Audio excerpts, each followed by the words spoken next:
Yes, brother. Assalamu alaikum wa rahmatullahi wa barakatuh. Brother, my question is, we all believe in destiny and Allah subhanahu wa ta'ala is a provider and sustainer of life. I have heard that there is hadith which says that Prophet sallallahu alaihi wasallam used to keep food provision for 1 year. However, if any difficult situation arises, we are taught to say tawakkal to Allah. Now, against this backdrop, can we go for insurance? He said the Prophet used to give provision for food, and when Prophet said tawakkallah, have faith in Allah, so can you do insurance? See, Prophet and Quran has said several places that you have trust in Allah, but Prophet also said trust in Allah by tie a camel. Trust in Allah by tie a camel, that doesn't mean leave your house door open and say no robber will come. Trust in God but tie a camel. If you know the area is bad, where there are chances of being robbed, your duty as a Muslim is to close the door. If you are living in the olden times of Saudi Arabia, where no one could dare to rob because the hands would have been chopped off, and then you keep even your gold shop open, no problem, because there robbery never took place at that time. But here if you say in Bombay that I have faith in Allah, I am going to leave my house door open and then keep the money, keep my gold shop open without locking it.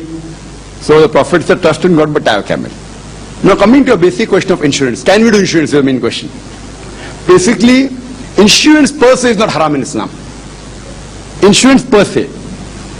I know many people say insurance is haram, but there is no verse in the Quran which says insurance is haram per se.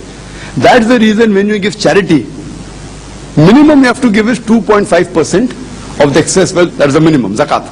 2.5% of whatever is the saving above the nisab level, 85 grams of gold is the minimum. What is maximum? Everyone says 100%. It's not 100%. Maximum is keep minimum requirement for your family and then give. You can't give 100% and let your family come on the streets. That's not allowed in Islam. That doesn't mean don't trust in Allah. You have to look after your family also. So similarly, insurance, if you want to insure that today I'm there, suppose my property will get damaged, I want to insure, or if I die, who will look after my family? Insurance per se is not haram, but because most of the insurance companies, they work on the system of riba, interest, therefore it's haram. So most of the insurance companies in the world, they work on the system of riba, therefore it's haram. But there are many Islamic insurance companies in Pakistan, in the Gulf countries, which work on the Sharia. Normally, whatever money you give in the conventional insurance company, when you give your money, they keep it in the fixed deposit and they get the money, interest.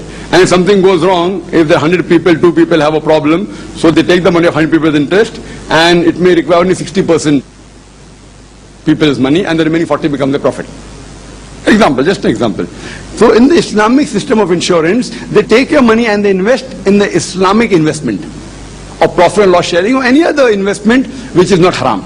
So insurance per se is not haram, but taking an insurance which is involving riba is haram. So in Pakistan and in many Gulf countries, there are Islamic insurance companies which work on the basis of Sharia. Whatever money you give as a premium, they take it and they invest it in the Islamic way. If something goes wrong, they give your returns with the profit from the Islamic system. So insurance per se is not haram, but taking out insurance based on riba is haram. Hope that answers the question.